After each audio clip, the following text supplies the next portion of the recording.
ጤና ይስጥልኝ ውድ ተማሪዎች እንደምን ሰነበታችሁ? ይህ 2018 ሂስትሪ ሌሰን የተሰኘው የታሪክ ትምህርት ቻናል ነው። በዚህ ቻናል የ12ኛ ክፍል የታሪክ ትምህርት እናያለን። ሶ ቻፕተር 6 አራተኛ ሌሰን ላይ ነው የደረስነው። The 1974 Revolution, the downfall of the emperor and the rise of the Derg የሚለውን ቶፒክ ነው የምናየው። ሶ በፊት ከ1974 ዓመተ ምህረት በፊት የነበሩ በንጉሱ ላይ የነበሩ ሪቮሉሽኖች ኦፖዚሽኖችን አይተናል። ላብነት አርምድ ስትረግል ኢን ኤሪትሪያ፣ the formation of different political parties in Eritrea and the Eritrean independence movement during the Emperor Haile Selassie government, the Mecha Tulama self-help association, which was a quest for the Oromo identity. As well, we have seen the Ethiopian student movement, which basically raised basic issues such as nationalism and the issue of land tenure. Now, this early oppositions reached its peak in 1974. እንግዲህ ከዚህ በፊት የነበሩ ተደጋጋሚ ተቃውሞዎች ከፍተኛ ደረጃ የደረሱት በ1974 ዓመተ ምህረት የኢትዮጵያ አብዮት ነው፣ ህዝባዊ አብዮት ነው። So, the 1974 Ethiopian Revolution culminated on September 1974 with the deposition of the emperor by armed forces. እንግዲህ የኢትዮጵያ ህዝባዊ አብዮት የተጠናቀቀው መስከረም 12 1974 ዓመተ ምህረት ነው። ምን በማድረግ ንጉሱን ከስልጣን ማስወገድ፣ አፄ ኃይለ ሥላሴን ከስልጣን ማስወገድ ከሊሚኔትድ አድርጓል ወይም ደግሞ ተጠናቋል ማለት ነው። እንግዲህ የዚህ የ1974 ዓመተ ምህረት ሪቮሉሽን መሰረታዊ ኮዙ ምንድነው ስንል it was caused by the failure to effect political and economic reforms. ፖለቲካል እና ኢኮኖሚክ ሪፎርሞችን የአፄ ኃይለ ሥላሴ መንግስት ኢንትሮዲዩስ አለማድረጉ አንዱ ምክንያት ነው። ብዙ የኢኮኖሚ የፖለቲካ እና የማህበራዊ ለውጥ እንዲመጣ ይፈለጋል። ሆኖም ግን the Emperor Haile Selassie government failed to introduce economic and political reforms. ሌላኛው the rising corruption, inflation and famine ነው። የኮራፕሽን የግሽበት ኢንፍሌሽን እና የፋሚን የረሃብ መስፋፋት ለአፄ ኃይለ ሥላሴ መንግስት ከፍተኛ የሆነ ተቃውሞ አስነስቶበታል። እንግዲህ የ1974 ዓመተ ምህረት ሪቮሉሽን የኢትዮጵያ ህዝባዊ አብዮት የጀመረው በወታደሮች ነው። It began with the mutiny of the 4th Brigade at ነገሌ ቦረና in January 1974. ጃንዋሪ 1974 ዓመተ ምህረት ነገሌ ቦረና የነበሩ ወታደሮች ሚቲን በማድረግ በማመጽ ነው ይሄ የ1974 ዓመተ ምህረት ህዝባዊ አብዮት የተለኮሰው የተጀመረው። ከዛ በኋላስ በእርግጥ እነዚህ ነገሌ ቦረና ላይ የነበሩ አመጹን የቀሰቀሱ ወታደሮች የአራተኛ ብርጌድ ወታደሮች ዋናው ጥያቄያቸው ምን ነበረ? they protested over provisions such as food and water. በወቅቱ የሚቀርብላቸው የምግብ አቅርቦት እና የሚጠቀሙት ውሃ በቂ አልነበረም። ጥራቱን ያልጠበቀ ውሃ ይጠጣሉ። በጣም አነስተኛ ምግብ ይሰጣቸው ነበር ነው። ጥራቱንም ያልጠበቀ ምግብ ይሰጣቸው ነበር ነው። እሱን በመቃወም ነው መጀመሪያ ፕሮቴስት አደረጉ እነዚህ የነገሌ ቦረና አራተኛ ብርጌድ ወታደሮች። በዚህ ጊዜ ነው ይሄ አብዮት የተለኮሰው ማለት ነው። ኦፍ ኮርስ እነዚህ የነገሌ ቦረና ወታደሮች ምን አድርገዋል?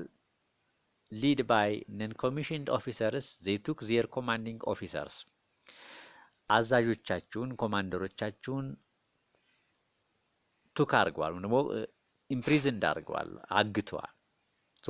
ዋና መሪዎቻቸውን በመቆጣጠር በማገት ነው የነበራቸውን ቅሬታ የገለጹት። በተጨማሪም they demanded the emperor should send his envoy and listen their petition. ምን ይፈልጉ ነበር? አፄ ኃይለ ሥላሴ መልእክተኛ ኢንቮይ ልከው ሐሳባቸውን እንዲቀበሉ ጥያቄያቸውን እንዲመልሱ ከፍተኛ የሆነ ፍላጎት ነበራቸው ነው። በዚህም ፍላጎት ምክንያት በዚህም ግፊት ምክንያት የአፄ ኃይለ ሥላሴ መንግስት ኢንቮይ ልኳል፣ መልእክተኛ ልኳል። ማን የተባለ መልእክተኛ? ጀነራል ደረሰ ዱባለ የሚባል ምድር ኃይል አዛዥ ነው። የእግረኛ ኃይል አዛዥ ነው። ጀነራል ደረሰ ዱባለ። እሱ ሰውዬ ተልኳል ነው። ይሄ ሰውዬ ከተላከ በኋላ እነዚህ የነገሌ ቦረና ወታደሮች they made him hostage ምርኮኛ አድርገውታል ወይም ደግሞ አግተውታል።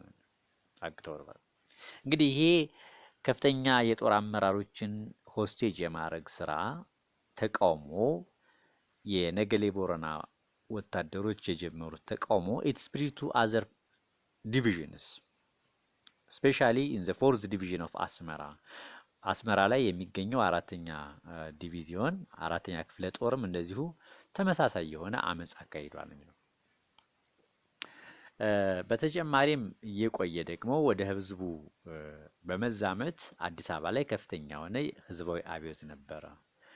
መቼ? ፌብሩዋሪ 1974 ዓ.ም በተለምዶ የካቲት ግርግር ይባላል እና በዚህ ወቅት እነማን አምጸዋል ስንል የታክሲ ሹፌሮች አምጸዋል። ለምን ያመጹት? they protested because of the 50% increase of fuel prices due to Arab-Israel war of 1973 በ73 ዓመተ ምህረት ልክ እንዳሁኑ ኮንቴክስት የፊውል ዋጋ የነዳጅ ዋጋ ከግማሽ ፐርሰንት በላይ ጨምሯል። ይሄ ሁኔታ የታክሲ ሹፌሮች እንዲያምፁ አድርጓቸዋል። የነዳጅ ዋጋ ጨምሯል፣ ነገር ግን የታክሲ ዋጋ በነበረበት ነው ያለው። በዛ ምክንያት the taxi drivers opposed.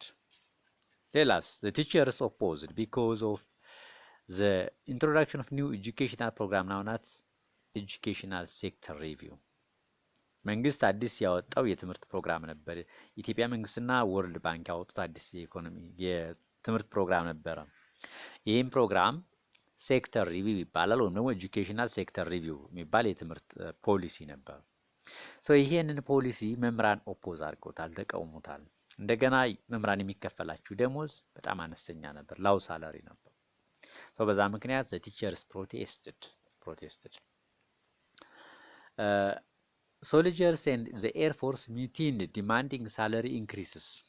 በተለይ ወታደሮች አሁንም የነበራቸውን ቅሬታ ቀጥለዋል። የኢትዮጵያ አየር ኃይል ሰራተኞችም እንደዚሁ ኦፖዝ አድርገዋል። ዋናው ጥያቄያቸው ደግሞ ደሞዝ እንዲጨመር ነው። በሀገሪቱ የተለያዩ የፖለቲካና የኢኮኖሚ ሪፎርሞች፣ ለውጦች ኢንትሮዲዩስ እንዲሆኑ ፍላጎት ነበራቸው ነው።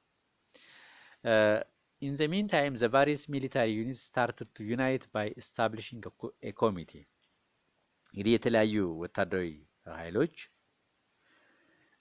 አንድ ላይ በመሆን ኮሚቴ መሰረቱ ነው የሚለው።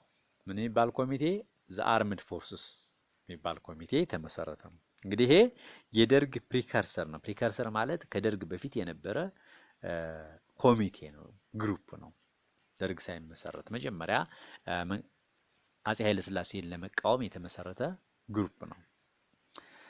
ራዮትስ ኤንድ ሚሊታሪ ፕራይም ሚኒስትር አክሊሉ ሀብተወልድ ይሲ እየቆየ ይሄ አመጽ እየጠነከረ ሲመጣ የወቅቱ የኢትዮጵያ ጠቅላይ ሚኒስትር የነበረው አክሊሉ ሀብተወልድ ሪዛይን አድርጓል፣ ከስልጣን ተወግዷል ነው የሚለው። በሱ ምትክ ማን ሆኗል? መኮንን እንዳልካቸው መኮንን። አክሊሉ ሀብተወልድ was replaced by እንዳልካቸው መኮንን፣ በእንዳልካቸው መኮንን ተተክቷል። እንግዲህ እንዳልካቸው መኮንን በዚህ በ1974 ዓመተ ምህረት የኢትዮጵያ ጠቅላይ ሚኒስትር ሆኖ ስልጣን ላይ ከወጣ በኋላ የወሰዳቸው ብዙ እርምጃዎች አሉ። አንደኛ he choose a new cabinet አዲስ ካቢኔት አቋቁሟል። በብቃትን መሰረት በማድረግና ወጣትነትን መሰረት በማድረግ አዳዲስ ካቢኔዎችን አቋቁሟል። he promised to introduce reforms የተለያዩ ሪፎርሞች ኢንትሮዲዩስ ለማድረግ እንደዚሁ ቃል ገብቷል ነው። ኮንስቲቱሽናል ሪፎርምን ጨምሮ ኢቭን ህገ መንግስታዊ ለውጥን ጨምሮ የተለያዩ ለውጦችን ለማምጣት ለህዝቡ ቃል ገብቷል ነው የሚለው። በተጨማሪም የወታደሩ ደሞዝ ጨምሯል። increase the salary of soldiers ሌላ የወቅቱን ግርግር ተቃውሞ ለማርገብ የሚያስችል ምን አቋቁሟል? ኮኦርዲኔቲንግ ኮሚቴ ኦፍ ዘ አርምድ ፎርስስ ኤንድ ዘ ፖሊስ የሚባል ኮሚቴ አቋቁሟል። የዚህ ኮሚቴ ዋና አዛዥ was chaired by ኮሎኔል አለም ዘውድ ተሰማ። ኮሎኔል አለም ዘውድ ተሰማ ይባላል። የአየር ኃይል ዋና አዛዥ ነው። እንግዲህ ዋናው ዓላማው ምንድነው? to restore law and order ነው። so the armed force ይሄ የተቋቋመ በአክሊሉ ሀብተወልድ አማካኝነት የተቋቋመው አርምድ ፎርስ የተለያዩ እርምጃዎችን ወስዷል። በወቅቱ የነበረውን አመጽ ለማርገብ ምን አድርጓል? it arrested አክሊሉ and other officials የበፊቱን ጠቅላይ ሚኒስትር አክሊሉና ሌሎች የአፄ ኃይለ ሥላሴ መንግስት ባለስልጣናትን አሬስት አድርጓል፣ ወህኒ ያወርዷል። በተጨማሪ it was later replaced by ናሽናል ሴኩሪቲ። ሆኖም ግን አሁንም ይሄ ኮሚቴ በአለም ዘውድ የሚመራው እንዳልካቸው መንግስት ፍቃድ የተመሰረተው ኮሚቴ በወቅቱ የነበረውን የህዝብ ተቃውሞ ማቆም አልቻለም። በዚህ ጊዜ አሁንም ራሱ ኮሚቴው በሌላ ግሩፕ ተተክቷል። ምን በሚባል ግሩፕ? it was replaced by ናሽናል ሴኩሪቲ ኮሚሽን። ናሽናል ሴኩሪቲ ኮሚሽን በሚባል ግሩፕ ወይም ደግሞ ሴኩሪቲ ኮሚሽን ሊቋቋም ይችላል ማለት ነው። ይሄ ናሽናል ሴኩሪቲ ኮሚሽን ቤዚካሊ it was chaired by ሚኒስትር ኦፍ ዲፌንስ በመከላከያ ሚኒስትር ይመራ ነበር። ይሄ ናሽናል ሴኩሪቲ ኮሚሽን ይሄም ቢሆን it failed to contain the unrest። contain unrest ማለት ምን ማለት ነው? ኮንቴን ማለት ስቶፕ ማለት ነው። ተቃውሞውን ማቆም አልቻለም። So in March 1974 the Confederation of Labor Unions or CELU staged successful strike in the capital። በተጨማሪም በ1974 ዓመተ ምህረት የኢትዮጵያ ሰራተኞች ኮንፌዴሬሽን ህብረት ኮንፌዴሬሽን ኦፍ ላበር ዩኒየንስ የሚባለው ሰክሰስፉል የሚባል ኦፖዚሽን አካሂዷል አዲስ አበባ ላይ። ስቱደንትስ ኮንቲኒውድ ዜር አጂቴሽን አጌንስት እንዳልካቸው ካቢኔት። ተማሪዎችም አሁንም በእንዳልካቸው ካቢኔት ላይ የነበራቸውን ተቃውሞ ቀጥለዋል። ፖፑላር ዲሞንስትሬሽንስ ሪችድ አት ዘ ሃይስት ፖይንት ኢን አፕሪል 20 1974። እንግዲህ ህዝባዊ አብዮት ከፍተኛ የሆነ ደረጃ ላይ የደረሰው አፕሪል 20 1974 ዓመተ ምህረት ነው። በዚህ ወቅት 100,000 የሚሆኑ ሙስሊሞች እና ደጋፊዎቻቸው ሲምፓታይዘሮቻቸው ምን አድርገዋል? they demonstrated on the issue of religious equality በኢትዮጵያ የእምነት እኩልነት እንዲመጣ በሚል ከፍተኛ የሆነ ሰላማዊ ሰልፍ አድርገዋል። ብዙ ቁጥር የነበረው ሰላማዊ ሰልፍ የተካሄደው በእነዚህ በሙስሊሞች ነው። 100,000 የሚሆኑ ሙስሊሞች ዲሞንስትሬሽን አካሂደዋል ነው በኢትዮጵያ የእምነት እኩልነት እንዲመጣ። እንግዲህ the formation of the Derg and the deposition of the emperor የሚለውን ስናይ ኮሎኔል አለም ዘውድ support of እንዳልካቸው cabinet was unable to please many of the junior officers. As a result, some broke away from armed force and coordinating committee in 1974. እንግዲህ ይሄ በኮሎኔል አለም ዘውድ የሚመራው ኮሚቴ ኦፍ አርምድ ፎርስስ አብዛኞቹን ሶልጀሮች ሳቲስፋይ አላደረገም። ምክንያቱም ይሄ ግሩፕ ዋናነት የእንዳልካቸው ካቢኔት ደጋፊ ነው። የእንዳልካቸው የአፄ ኃይለ ሥላሴ መንግስት ደጋፊ ነው። በዛ ምክንያት የተወሰኑ ሶልጀሮች ራሳቸውን ከዚህ ግሩፕ በመገንጠል ሌላ ግሩፕ ለማመስረት ሙከራ ማድረግ ጀመሩ። ምን አደረጉ? they requested every military and police unit to send 3 representatives to አዲስ አበባ። የትኛውም በአገሪቱ ያለ ወታደራዊ አካል 3 ተወካይ ወደ አዲስ አበባ እንዲልክ አረጉ ነው የሚለው። ከዚህ አርምድ ፎርስ ከተባለው መጀመሪያ ላይ ከተመሰረተው በኮሎኔል አለም ዘውድ ከሚመራው ኮሚቴ ራሳቸውን የገነጠሉ ተገንጣይ ግሩፖች ናቸው ይሄን ያደረጉት እና 3 ተወካዮችን ሁሉም የሀገሪቱ ወታደራዊ ክፍሎች ከላኩ በኋላ በ120 አባላት አዲስ ኮሚቴ ተቋቁሟል። ይሄም ኮሚቴ ምን ይባላል? ደርግ ይባላል። ደርግ ይባላል። So ደርግ was established or organized the coordinating committee of the armed forces, police and territorial army. ይሄ ኮሚቴ እንግዲህ coordinating committee of armed forces, the police and the territorial army የሚባለው በኋላ ደርግ ተባለ ማለት ነው። ደርግ በመሰረቱ የግዕዝ ቃል ሲሆን ትርጉሙ ኮሚቴ ማለት ነው። ኮሚቴ ማለት ነው። እና ይሄ ደርግ ከተመሰረተ በኋላ it had chairman named መንግስቱ ኃይለማርያም and vice chairman ሜጀር አጥናፉ አባተ። በዋናነት በሂደት መንግስቱ ኃይለማርያም የደርግ ዋና ሊቀመንበርና ምክትሉ ደግሞ ሜጀር አጥናፉ አባተ ሆኗል። መጀመሪያ ላይ በርግጥ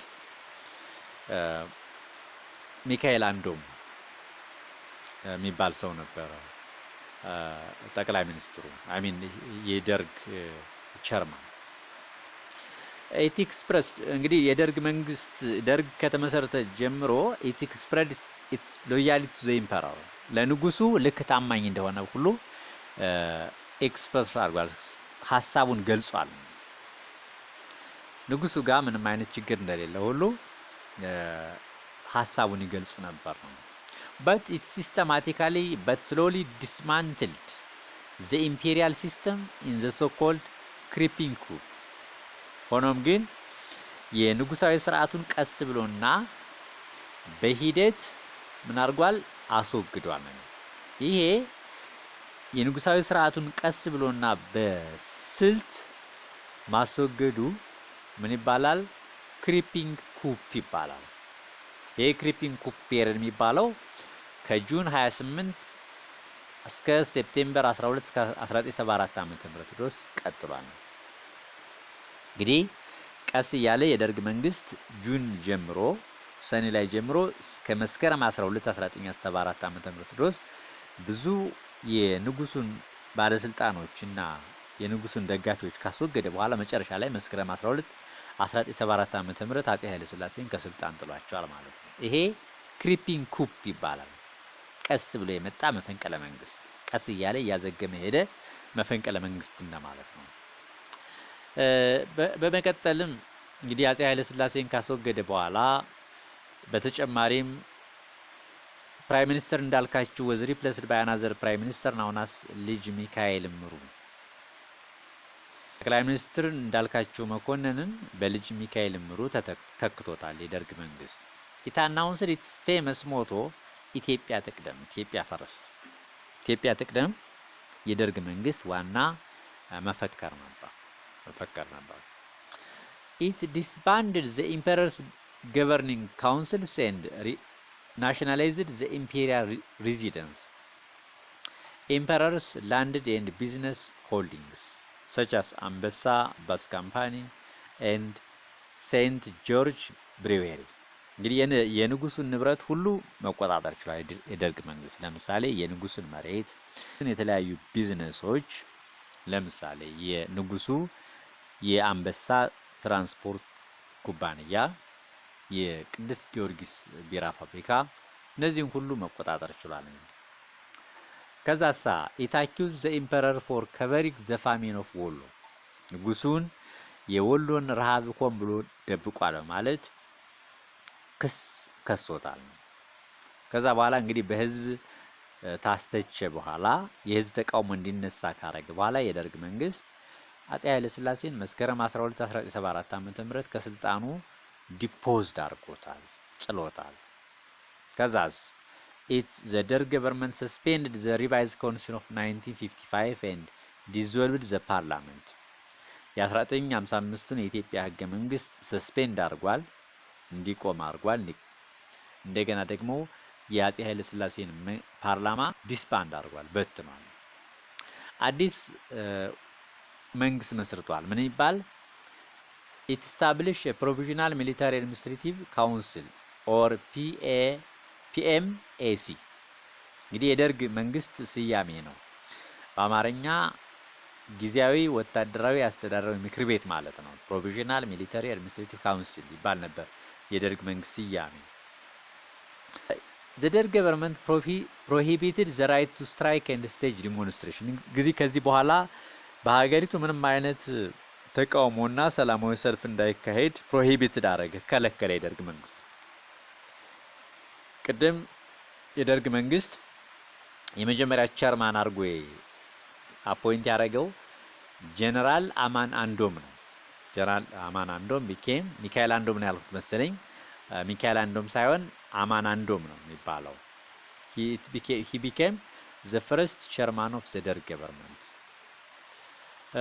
But he was in odds with that of the majority of the Derg members. ሆኖም ግን ይሄ አማን አንዶም ከአብዛኛው የደርግ አባላት ባለስልጣናት ጋራ አይስማማም ነበር በተለያዩ ጉዳዮች። ለምሳሌ በኤርትራ ጉዳይ አይስማማም ነበር።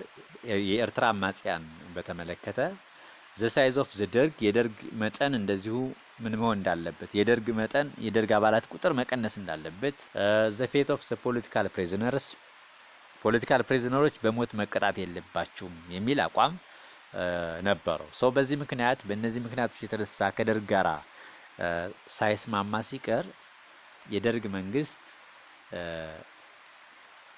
ጀነራል አማን አንዶምን ገሎታል፣ በሂደት ገሎታል። ኦፍ ኮርስ መጀመሪያም ቢሆን የደርግ አባል አልነበረም። ሆኖም ግን በሶማሊያ ጦርነት ከፍተኛ የሆነ ጀብዱ የፈጸመና ጀግና የሚባል የጦር አዛዥ ነበረ። ሶ በሂደት he was killed by the ደርግ ገቨርንመንት። እንግዲህ የደርግ መንግስት መጀመሪያ ላይ ስልጣን ላይ ሲወጣ ብዙ ሰዎች ደግፈው ጭቦለት ነበር። but later the ደርግ government lost support when the military was not prepared to hand over power to the civilian government. በተለይ ለሲቪሉ ስልጣን አልሰጥም ካለ በኋላ ግን ብዙ ሰዎች በደርግ ላይ ቅሬታቸውን ማሰማት ጀመሩ፣ ደርግን መቃወም ጀመሩ። እንግዲህ መጀመሪያ ላይ ፒፕልስ ገቨርንመንት መሰረታለሁ ብሎ ነበር፣ ህዝባዊ መንግስት መሰረታለሁ ብሎ ቃል ገብቶ ነበር የደርግ መንግስት። ሆኖም ግን ፒፕልስ ገቨርንመንት ሳይመሰርት ቀርቷል ነው። አሁንም ስልጣን በወታደሩ እጅ ሆኖ ቀጥሏል ነው። በዛ ምክንያት there were different oppositions against the ደርግ ገቨርንመንት። እንግዲህ የደርግ መንግስት 52 የሚሆኑ ሲኒየር ኦፊሻሎችን የአፄ ኃይለ ሥላሴ ባለስልጣናትን ገሏል፣ ጨፍጭፏል። ማንን ጨምሮ? የራሱን የደርግን ሊቀመንበር አማን ሚካኤልን ጨምሮ በዚሁ በ1974 ዓ.ም ኪል አድርጓል፣ ገሏል። ይሄ እንግዲህ ቀኑ ምን ይባላል? ብለዲ ሳተርዳይ ይባላል። ቀኑ ሳተርዳይ ስለሆነ በዚህ ወቅት የተጨፈጨፉበት እነዚህ ብዙ ባለስልጣናት ኢንክሉዲንግ ዘ ፕራይም ሚኒስትር ኦፍ ኢምፕላስ የአፄ ኃይለ ሥላሴ ሁለቱ ጠቅላይ ሚኒስትሮችን ጨምሮ ብዙ ባለስልጣናት ተጨፍጭፏል። ይሄ ቀን ብለዲ ሳተርዳይ ይባላል። this discredited the ደርግ ገቨርንመንት። ይሄ እንግዲህ የደርግን መንግስት በከፍተኛ ሁኔታ እንዲተች ያደረገው ክስተት ነው። እንግዲህ በሂደት አማን ሚካኤል አማን አንዶም ከተገደለ በኋላ የደርግ ሊቀመንበር የሆነው ተፈሪ ባንቴ ነው። ተፈሪ ባንቴ became the chairman of the ደርግ። ሌሎች ዋናው ተፈሪ ባንቴ ሆኖ ዋና የደርግ ሊቀመንበር፣ ምክትል ሊቀመንበሮች ደግሞ አንደኛው the first vice chairman የሚባለው መንግስቱ ኃይለማርያም ነው። ምክትል ሊቀመንበር ደግሞ ሜጀር አጥናፉ አባተ ነው። ዋና ሊቀመንበሩ ጀነራል ተፈሪ ባንቴ ነው። ሁለት ምክትል ሊቀመንበሮች መንግስቱ ኃይለማርያም የመጀመሪያ ሊቀመንበር ነው። ሁለተኛው ሊቀመንበር ደግሞ ሜጀር አጥናፉ ነበር ማለት ነው። ኦፍ ኮርስ በሂደት ግን የደርግ ሊቀመንበር መሆን የቻለው መንግስቱ ኃይለማርያም ሁለቱንም አስወግዶ ጀነራል ተፈሪ ባንቴና ሜጀር አጥናፉ አባተን አስወግዶ የደርግ ብቸኛው ሊቀመንበር በመሆን he became a dictator. ለዛሬው ያለን ሌሰን በዚሁ ያልቃል። ቻናሉን ወደዳችሁት እና አሁንም ተደጋጋሚ ሌሰኖች እንዲደርሷችሁ ላይክ፣ ሼር እና ሰብስክራይብ አድርጉት። ስለነበረን አመሰግናለሁ። ቻው